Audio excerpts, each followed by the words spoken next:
இலை மீது அமைதியாக அமர்ந்திருக்கும் இந்த சிறிய உயிர் வெட்டுக்கிளி. பொதுவாக வெட்டுக்கிளி பச்சை நிறத்தில் இருக்கும். ஆனால் சில இனங்களில் பழுப்பு நிறமும் காணப்படும். இது ஆக்சியா ஜப்பானிகா என்ற நெல் வயல் வெட்டுக்கிளி இனத்தின் நிற வேறுபாடு. சூழலுக்கு ஏற்ப நிறம் மாறி மறைவு பெறுகிறது. வெட்டுக்கிளியின் உடலில் டைம்பானம் என்ற சிறிய உறுப்பு உள்ளது.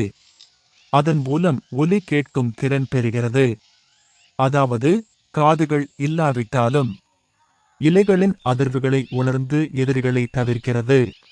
இது பலருக்கும் தெரியாத ஒரு ரகசியம். வெட்டுக்கிளி தாவும் போது அதன் பின்கால்கள் உடலின் எடையை 20 மடங்கு தாங்கும். சிறிய உயிர் என்றாலும் அதிசயமான சக்தி கொண்டது. மேலும் சில இனங்கள் தாவும் போது சிறிய கிளிக் ஒலி உண்டாக்கும். இது பறவைகளை குழப்பி தப்பிக்க உதவுகிறது. சிறிய பூச்சி என்றாலும் இயற்கையின் பெரிய சமநிலையை காக்கும் வீரன். இதுவே வெட்டுக்கிளி.